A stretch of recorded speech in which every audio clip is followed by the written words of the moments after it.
బాలు ఫోన్ని దొంగతనం చేసి ఆ వీడియోని గుణకి పంపిన రోహిణి. ఆ వీడియోని వైరల్ చేసిన గుణ. ఫోన్లో వీడియో వచ్చిందంటూ ప్రభావతికి ఫోన్లో వీడియో చూపించిన రోహిణి.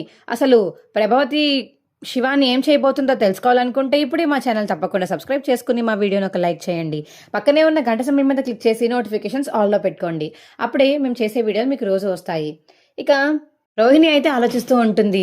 ఏంటిది, ఎన్నిసార్లు బాలు ఫోన్ కొట్టేద్దాము, వీడియో తీసుకుని అప్లోడ్ చేస్తే నాకు దినేష్ గారి బాధ తగ్గుతుంది అని చూస్తున్నాను, కానీ అసలు బాలు ఫోన్ దొంగతనం చేయడానికి కూడా కుదరట్లేదు. ఎన్నిసార్లు తీసుకున్నా అన్నిసార్లు మళ్ళీ బాలు చేతిలోకి వెళ్తుంది. ఈసారి కంపల్సరీగా తీసుకోవాల్సిందే అని రోహిణి అయితే మనసులో అనుకుంటుంది. ఏంటి రోహిణి, ఇంకా పడుకోకుండా ఏం ఆలోచిస్తున్నావని మనోజ్ అడుగుతుంటే, అబ్బే ఏం లేదు మనోజ్, ఇవాళ ఫంక్షన్ బాగా జరిగింది కదా, అత్తయ్య కూడా మనకి ఫస్ట్ పిల్లలు పుట్టాలి అని ఆశపడుతున్నారు, మనమే ఫస్ట్ కందాం సరేనా అని రోహిణి అంటుంటే, మరి అలా కనాలంటే మరి ఇప్పుడు నాకు నువ్వు దగ్గర అవ్వాలి కదా అని చెప్పేసి మనోజ్ అంటుంటే, మనోజ్ ఇవాళ చాలా అలసిపోయాను, పొజుందాము అని చెప్పేసి ఇద్దరు పడుకుంటారు.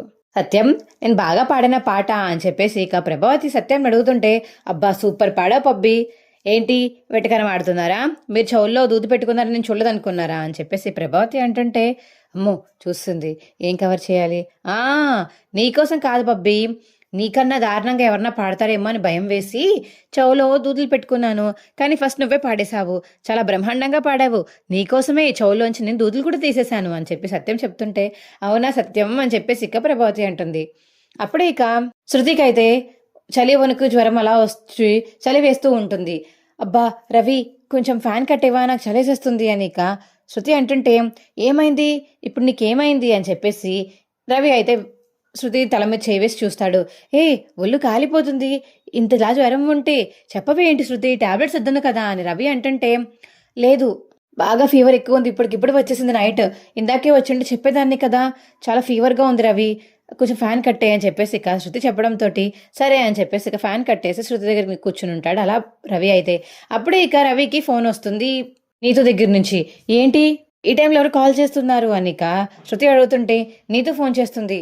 నీకు దీనికి టైం వేళాపాల ఏమీ లేదా, ఎందుకు ఇష్టం వచ్చిన టైంకి ఇష్టం వచ్చిన సార్లు ఫోన్ చేస్తుంది, నువ్వంటూ కొన్ని రిస్ట్రిక్షన్స్ పెట్టవా, ఇష్టం వచ్చినట్టు వాడుకుంటారా వాళ్ళ దగ్గర పని చేస్తే, ఏంటి రవి ఇది అని చెప్పేసి శృతి అడుగుతుంటే, అయ్యో అలా కాదు శృతి, ఇది బిజినెస్ కాలే, ఆవిడ ఎప్పుడు ఫోన్ చేసినా బిజినెస్ గురించే మాట్లాడుతుంది, బిజినెస్ గురించి మాట్లాడేదే అయితే ఇలాంటి టైంలో ఫోన్ చేయదు, వైఫ్తో సింగిల్గా ఉన్న టైంలో ఎందుకు మాటి మాటికి ఫోన్ చేస్తుంది, నువ్వు బాగా చనువిచ్చావు తనకి అని శృతి అంటుంటే, అబ్బా శృతి నువ్వు తప్పుగా అర్థం చేసుకోకు, అలాగే ఈ టైంలో నేను ఎవరితో అబ్బాయితో మాట్లాడితే నీకు ఎలా ఉంటుంది రవి, నీకు ఎలా ఉంటుందో నువ్వే చెప్పు, నేను కూడా రేపటి నుంచి ఎవరొకరు నాకు ఈ టైంలో కాల్ చేయమని చెప్తాను, ఆ టైంకి నువ్వు నీతుతో మాట్లాడుకో, నేను కూడా వేరే అబ్బాయితో మాట్లాడుకుంటాను, సరిపోతుంది కదా అని శృతి అంటుంటే, ఏంటా మాటలు అలా మాట్లాడుతున్నావేంటి, నువ్వు ఒక అమ్మాయితో మాట్లాడినప్పుడు లేనిది నేను ఒక అబ్బాయితో మాట్లాడితే నీకు వచ్చేస్తుందా, మరి నాకు అంతే కోపంగా ఉంటుంది కదా, ఇష్టం వచ్చిన టైంకి ఫోన్ చేస్తుంది, రేపు కానీ నువ్వు అక్కడ హోటల్కి వెళ్ళి చెప్పలేదంటే మాత్రం నేను ఇంట్లో ఉండను, వెళ్ళిపోతాను, చాలా చిరాకు వచ్చేస్తుంది నాకు, ఇప్పుడు కూడా ఫోన్ లిఫ్ట్ చేద్దామనే చూసా కానీ కట్ చేద్దామని చూడలేదు, ఫోన్ అలా పక్కన పెడదామని కూడా చూడలేదు, నువ్వు పోనీ లిఫ్ట్ చేసి నాకు హెల్త్ బాగాలేదు అని చెప్తావేమో అనుకున్నాను, కానీ లిఫ్ట్ చేసి హలో నీతో అని చెప్పేసి వెళ్ళిపోతావని మాత్రం అనుకోలేదు అని చెప్పేసి శృతి అంటుంటే, అబ్బా నేను జస్ట్ అది చెప్పడానికే లిఫ్ట్ చేశాను, ఈ లోపు నువ్వు ఫోన్ లాక్కుని కట్ చేస్తే నేనేం చేయను శృతి, ఇంకా మాట్లాడకు రవి, అసలు నీతో మాట్లాడడం లేదు, నీకు నేను అంతలా బోర్ కొట్టేస్తే వెళ్ళిపో, వేరే వాళ్ళని పెళ్లి చేసుకొని నేను మా అమ్మ వాళ్ళ ఇంటికి వెళ్ళిపోతానులే అని శృతి అయితే పడుకుంటాను దుప్పటి కప్పుకొని. అది కాదు శృతి, అబ్బా దేవుడా ఏంటి దేవుడా ఇది, నాకు అక్కడేమో బాస్ వాళ్ళ కూతురు, మళ్ళీ అక్కడ జాబ్ తీస్తే వేరే జాబ్ రావడానికి టైం పడుతుంది, అందుకని ఆవిడ చెప్పినట్టు వింటున్నాను, లేకపోతే నాకెందుకు ఇవన్నీ అని చెప్పేసి మనసులో అయితే అనుకుంటాడు రవి అయితే. రెండో రోజు పూజ కోసం మీనా అన్ని ఏర్పాట్లు చేసుకుని చింటు వాళ్ళని పిలవడంతో చింటు వాళ్ళు రాస్తారు. చింటు వాళ్ళు వచ్చి కృష్ణుడు వేషం వేయడంతో చింటూకి అందరూ ముద్దు పెట్టుకుంటారు. రోహిణి అయితే సుగుణమ్మకు చెప్తుంది, నువ్వు మాత్రం ఇలానే ఉండాలి, గొడవ పెట్టుకుని వెళ్ళాలి, ఇంకోసారి వాళ్ళనితో మాట్లాడకుండా చేయాలి అని రోహిణి చెప్పడంతో ఆ ప్లాన్ సుగుణమ్మ కూడా అలాగే ప్రవర్తిస్తుంది. మీనా వాళ్ళతో కావాలని గొడవ పెట్టుకుని అలా కావాలని తిట్టేసి మీనా వాళ్ళని తిట్టేసి బయటికి వెళ్ళి సుగుణమ్మ అయితే బాధపడుతుంది. ఎందుకు ఇలా తిట్టాను నేను, అసలు ఎందుకు ఇలా చేశాను, నా కూతురు వాళ్ళ చేయాల్సి వచ్చింది అని మనసులో అనుకుని చింటూని తీసుకుని అక్కడి నుంచి వెళ్ళిపోతుంది. ప్రభావతి మాత్రం ఇలా సుగుణమ్మ మీనా మీద అరవడంతో చాలా హ్యాపీగా ఫీల్ అవుతుంది. మీనా మాత్రం బాధపడుతూ ఏడుస్తూ ఉంటుంది. ఏంటిది ఇలా ఎందుకు జరిగింది, ఎందుకండి ఆవిడ ఇలా రియాక్ట్ అయ్యారు అని ఇక బాలుని అడుగుతుంటే మీనా, "హ్మ్, ఊర్లో అడ్డమైన వాళ్ళందరినీ పిలుస్తావు, ఇలానే ఉంటుంది. అవసరమా అందరినీ పిలవడం? నేను అప్పటికీ చెప్పాను, వాళ్ళతో ఎంత దూరంగా ఉంటే అంత మంచిదని. అందరిలో నా పరువు తీశావు, అందరిలో నా కోడలివి అనే హక్కు నువ్వు కోల్పోయావు. అది దారుణంగా నేను తిట్టేసి వెళ్ళిపోయింది. ఛే అని ఇక ప్రభావతి అంటుంటే, ఏ ఇంకా ఆపుతావా అమ్మా? అయినా ఆవిడ తిట్టింది మా అమ్మల్నే, నీ పరువు పోవడానికి నీకు అసలు ఉంటేనే కదా అని బాలు అంటుంటే, రే మర్యాదగా మాట్లాడరా. మర్యాదగానే మాట్లాడుతున్నాను. ఆవిడ అందరి ముందు తిట్టిందని అంటున్నావు, నువ్వు తిట్టట్లేదా మీనాని? అప్పుడు నీ పరువు పోయినట్టు కదా. అందరి ముందు ఇలా కోడల్ని తిట్టి రాచి రంపానాలు పెడుతున్నావని తెలిస్తే ముందు పోయేది నీ పరువే, ముందది చూసుకో అని ఇక బాలు చెప్పడంతో, ఛే మీ అంతతో మాట్లాడడం వేస్ట్ అని చెప్పేసి ఇక ప్రభావతి అక్కడి నుంచి వెళ్ళిపోతుంది. ఇక మీనా అక్కడి నుంచి వెళ్ళిపోయి పైకి వెళ్ళిపోతుంది టెర్రస్ మీదకి. బాగా బాధపడుతూ ఏడుస్తూ ఉంటుంది. అయ్యో మీనా, ఎందుకు మీనా ఏడుస్తున్నావు? నాకు అర్థమైంది, ఆవిడ్ని ఎవరో రెచ్చగొట్టే ఇలా చేయించారు. ఇదిగో నేను పొద్దున్నుంచి విద్యను చూస్తున్నాను, వాళ్ళతోనే ఉంది వాళ్ళు కూడా. తనే ఇవన్నీ ఎక్కించి చెప్పిందో, కావాలని గొడవ పెట్టుకుని అక్కడి నుంచి వెళ్ళిపోయారో నాకు తెలియదు, కానీ కంపల్సరీగా వాళ్ళే చేశారు. ఆవిడ కావాలనే అంది, ఆవిడ మనసులోంచి వచ్చిన మాటలు కాదు. నువ్వేం బాధపడకు మీనా అని ఇక బాలు అంటుంటే, అలా కాదండి, ఎప్పుడూ లేనిది మనం పిలిచినప్పుడు కూడా చాలా హ్యాపీగా వస్తామనే చెప్పారు. వచ్చిన తర్వాత కూడా చాలా బాగున్నారు. కానీ అప్పటికప్పుడు ఆవిడకి ఎందుకు కోపం వచ్చిందో, ఎందుకని అలా తిట్టేసి వెళ్ళిపోయారో అర్థం కావట్లేదండి. నాకు చాలా బాధగా ఉంది. ఒక తల్లి కూతురుని తిడితే ఎంత బాధగా ఉందో అంత బాధగా ఉంది అని ఇక మీనా అయితే బాధపడుతూ ఉంటుంది ఇక బాలుకి చెప్పుకుంటూ. అప్పుడే ఇక ప్రభావతి అయితే ఈ మాటలన్నీ విని పైకి వచ్చి నించుని ఉంటుంది. రోహిణి కూడా ఇంకో పక్క వింటూ ఉంటుంది వీళ్ళ మాటలు. పైకి వచ్చి, ఆ అబ్బా చల్లగా ఉంది, చాలా హ్యాపీగా ఉంది అని ప్రభావతి అంటుంటే మీనా బాలు మాత్రం ప్రభావతిని కోపంగా చూస్తారు. అప్పుడే ఇక రోహిణి కూడా పైకి వస్తుంది. ఆ అత్తయ్య మీరు పైకి వచ్చారా? నేను పైకి వచ్చాను. ఏ మంచిగా వచ్చావు రోహిణి, మంచి మాటలు చెప్పుకోవడానికి మంచి టైంకి వచ్చావులే. ఇక్కడ ఎవరో బాధపడుతున్నారు కానీ నాకు మాత్రం చాలా హ్యాపీగా ఉంది. ఇవాళ జరిగిన గొడవ అబ్బా ఎంత బాగుందంటే అంత బాగుంది. ఇవాళ ఇంకా అక్కర్లేని వాళ్ళు ఎవరు ఇంటికి రావడం మానేస్తారు, అవసరమైన వాళ్ళు మాత్రమే ఇంటికి వస్తారు. అది చాలే నాకు అని ఇక ప్రభావతి అంటుంటే, ఏంటి మీ గోలా? కిందంతా మీ రూమ్సే కదా, వెళ్ళి మీ రూమ్లో పడుకోవడం మానేసి టెరస్ మీదకి ఎందుకు వచ్చారు? నాకు మీనాకి కనీసం ప్రశాంతంగా కూర్చోడానికి మాట్లాడుకోవడానికి కూడా ఉండవా మాకు? మేము మీ రూమ్ దగ్గరికి వచ్చి ఇలా డిస్కస్ చేసుకుంటున్నామా ఏంటి? ఏం మతిస్థితం లేకుండా బిహేవ్ చేస్తారు అని ఇక బాలు అంటుంటే, ఏరా మీరు ఏడుస్తే నాకేంటి, ఏడకపోతే మాకేంటి, మేము హ్యాపీగా ఉన్నాం కాబట్టి పైకి వచ్చాము. అవును హ్యాపీగా ఉన్నావు, అయితే మీ రూమ్ మాకు ఇచ్చేసి నువ్వు బయట పడుకో, మీ రూమ్లో మేము పడుకుంటాము. మాకు కొంచెం ప్రశాంతంగా ప్రైవసీ కూడా లేకుండా చేసి పడేస్తున్నారు. ఎక్కడ బాధపడమంటావు మీనాని? రూమ్ మొత్తం 3 మీరు ఆక్రమించేశారు, నాకు మీనాకి రూమ్ లేదు. ఫోన్లే పాపం అని చెప్పేసి పైకి వస్తాను, అలా బాధపడుతుంటే పైకి వచ్చి కూడా ఏడిపిస్తారేంటి? అసలు మీరు మనుషులేనా అని ఇక బాలు అనడం వెంటనే ఇంకా అలా చూస్తూ ఉండిపోతుంది ప్రభావతి అయితే.